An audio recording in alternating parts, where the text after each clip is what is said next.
es decir, donde todo se hace por intereses sórdidos, por intereses muy poco humanos, ¿no? Y creo que la visión en ese sentido de la novela es más desoladora que la de la película. Por otro lado, la película creo que ha sabido captar esa alegría de vivir, ¿no?, que transmite el personaje de Tom Jones. Quizá le ha restado un poco de la carga psicológica que tiene en la novela, donde yo creo que él aparece más como un hombre muy, muy noble, un hombre lleno de virtudes, pero de virtudes que son continuamente pisoteadas por este grupo de personajes que intentan destruir su vida, ¿no? La verdad es que la adaptación es, sobre todo si hay que destacar algo, yo creo que transmite una inmensa alegría, ¿no? En ese sentido creo que sí es fiel al espíritu de la novela y creo que los espectadores van a tener oportunidad de disfrutar mucho con ella. Podríamos decir que eran mirando hacia atrás con risa. Sí, sin duda. También sorprende un poco, también eso es curioso, ¿no?, la ruptura un poco en este tipo de cine del free cinema. Los autores del free cinema, que suelen presentarse un poco como hombres que intentaron mostrar la realidad social de su época, hacer un tipo de cine totalmente distinto. Yo creo que en el fondo lo único que los guió en aquel manifiesto que hicieron de los jóvenes airados fue un poco, como siempre ocurre en arte, no solo en cine, sino en literatura, que las jóvenes generaciones quieren arrumbar como sea a las viejas generaciones. Os voy a leer unas líneas, solamente unas líneas de Tony Richardson donde cuenta esto. Dice: la Goodfall, la compañía la compañía cinematográfica que fundé con Osborne y Harry Saltman, es una compañía independiente que surgió por reacción contra las compañías oficiales especializadas en la producción de films imbéciles, sin razón de ser, vacíos, la copia inglesa de los films de Hollywood. Estábamos en 1958. Osborne y yo quisimos que la situación cambiase, pero no sabíamos cómo hacerlo. Los encargos en el mundo del cine estaban en manos de los viejos profesionales que desde hacía tantos años nos estaban mortificando y que nos hacían la vida difícil. Era preciso arrancarles este poder, hacerse con él. Es decir, que del mismo modo que la historia se puede explicar como una lucha de clases, yo creo que la historia del arte se explica como una lucha entre generaciones. Y estos señores yo creo que lo que querían era quitarles el poder a Michael Powell, a David Lean, etcétera, etcétera. Y luego lo demuestran haciendo un tipo de películas que nada tiene que ver con ese cine social con el que empezaron, ¿no? Ya. Pero, Juanjo, pues buenas noches. Buenas noches. Todos tuvieron su éxito y su oportunidad. Carel Reich, Jack Clayton, Schlesinger, que ganó el Oscar, que, bueno, fíjate tú, Carel Reich, cuando hizo la novia del teniente francés, todos, Tony Richardson, todos tuvieron eso, ese momento de gloria. Como soy el mayor de esta mesa, y creo que casi de todas las mesas... Tienes que seguir siendo. Aunque no nos quedemos dormidos, como dice algún programa de esos satíricos que nos ataca, la verdad es que yo he tenido mucha relación con esta gente. Es decir, hace 2 años, no menos de 2 años, tuve una larga charla, muy larga, con el operador de esta película, con Walter Lashley, que es un tipo fenomenal, que luego hizo Zorba el griego y tal. Pero yo llegué a Inglaterra justo para estudiar el fenómeno del free cinema, en unas vacaciones cortas, y vi las películas de todos ellos, con una cosa importante que nunca se ha dicho del free cinema o del cinema libre, y es que la televisión contraatacó con una cosa que llamaban la televisión cautiva, y yo pedí, por favor, que me proyectasen en Granada Televisión, me enseñaron, y era curioso porque había mucho parecido entre las dos formas de cine, entre lo que hacían este grupo de jóvenes críticos, que todos venían de la crítica, y lo que hacía la televisión, que era reflejar la realidad inglesa, una realidad inglesa que estaba muy adormecida, al final de los años 50, dentro de unas clases, como sabéis, muy, muy rígidas, donde desde el acento hasta el dinero marcaba la separación casi eterna de la gente desde que nace hasta que muere, y eso es lo que rompió esto.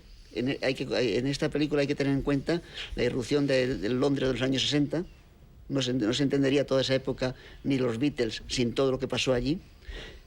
Richardson, como Carol Reich, como Lindsay Anderson, venían de Oxford, donde habían hecho una revista que se llamaba Sequence, que llegó al número 9 o 10, pasaron a Sight and Sound. Richardson pasó a la televisión, a la BBC, y Richardson, habéis hablado mucho de él de cine, pero yo creo que dejó mucha más huella incluso en el teatro. Él cogió un pequeño teatro, el Royal Court Theatre, en Chelsea, y lo convirtió en un lugar del más renovador, de la escena más renovadora que se veía. Ahí dirigió él, ahí dirigió Mirando atrás con ira, ahí dirigió Lindsay Anderson en alguna obra que yo he visto, como El constructor, que fui a verla para ver cómo hacían teatro también ellos. Y yo luego he sido bastante amigo durante mucho tiempo de Carel Reich. Saturday Night and Sunday Morning, o sea, sábado noche, domingo mañana, es una producción que hace Richardson después de su éxito. Y todo este grupo lo único que intenta es romper ese clasismo, ese torpor de Inglaterra y hacer una Inglaterra más abierta. Y eso es lo que explica los famosos 60 y que pone de moda a Londres, desplazando a París, que era la ambición de todos los intelectuales y todos los jóvenes, ir a París. En ese momento pasan a Londres. Y ya la última persona, yo también tuve la suerte de conocer por estos motivos, por motivos de Wells, a Harry Saltzman, al que tuve que, en una tarde memorable en París, presentarle la película de Campanadas porque Wells no se dignaba a enseñársela y yo fui el embajador que llevó una sala a la película y hablé con Saltzman y le tuve que traducir mucho tiempo a varias conversaciones. Y Saltzman es famoso por esto, pero es más famoso todavía por haber sido el padre con brócoli de James Bond. O sea que realmente este grupo es muy, muy interesante. Y solo voy a añadir que Richardson, cuando escribía crítica, era un apasionado de Buñuel. O sea, Los seres queridos, que Buñuel pensó siempre en hacer, la hizo Richardson, pero él estaba muy, muy cerca de Buñuel. Hizo ensayos sobre Buñuel en los años 50, que no era nada normal. Hizo una crítica espléndida de Archibaldo de la Cruz y de Robinson Crusoe. Y era un hombre muy preocupado por los temas de la interpretación. Algunos de sus escritos teóricos eran sobre la interpretación. Como sabéis, se casó con Vanessa Redgrave y tal. ¿Y con Jean Moreau? Con Jean Moreau tuvo una affair importante, tuvo un choque con Orson Welles a partir de que Welles y Moreau tenían una especie de connivencia muy fuerte. Se entendían con solo mirarse, y yo creo que tuvo celos en el marinero de Gibraltar, porque estaba la Moreau, él estaba enamoradísimo de ella, pero estaba delante de Wells, que era un seductor también. Entonces hubo muchos problemas ahí. Pero realmente Richardson y esta película es un momento clave. Y efectivamente es posible que con el tiempo la película tenga otro lugar.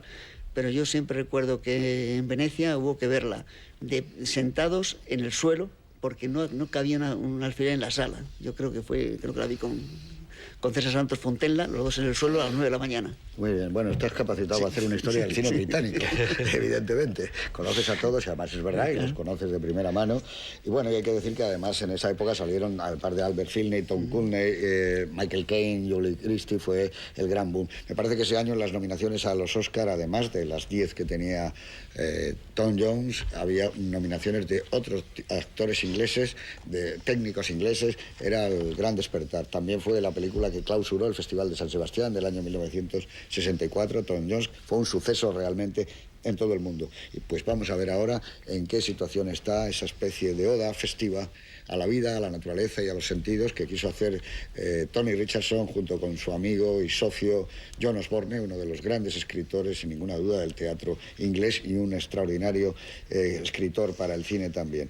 Tom Jones, además, es una fiesta para los sentidos, es una fiesta para los ojos, el color es magnífico, el cameraman de esta película luego sería director, Desmond Davis, es decir, que aquí podemos encontrar a una serie de personas que todas juntas decidieron cambiar la cara al cine británico, quitar el blanco y negro de Alan Sillitoe, el blanco y negro de Carol Reitz, el blanco y negro de Jack Clayton y hacer un estallido de luz y de color, con algunas escenas que parecían incluso en su época una verdadera provocación al espectador, como esa comida hecha en plano contra plano, una comida que van poco a poco y según los platos los dos actores entrando en un mundo de una gran sexualidad que vista ahora evidentemente no tiene más que lo que tenía en su momento, una gran fiesta de divertimento, o esa cruel caza del zorro, donde eso sí, yo creo que ahí hay todo un alarde de talento, de dirección y de puesta en escena por parte de Tony Richardson. Y nada más, con todos ustedes, una de las películas más representativas de los años 60,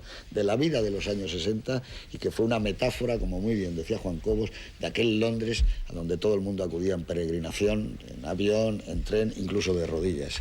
Así que con todos ustedes, Tom Jones de Tony Richardson.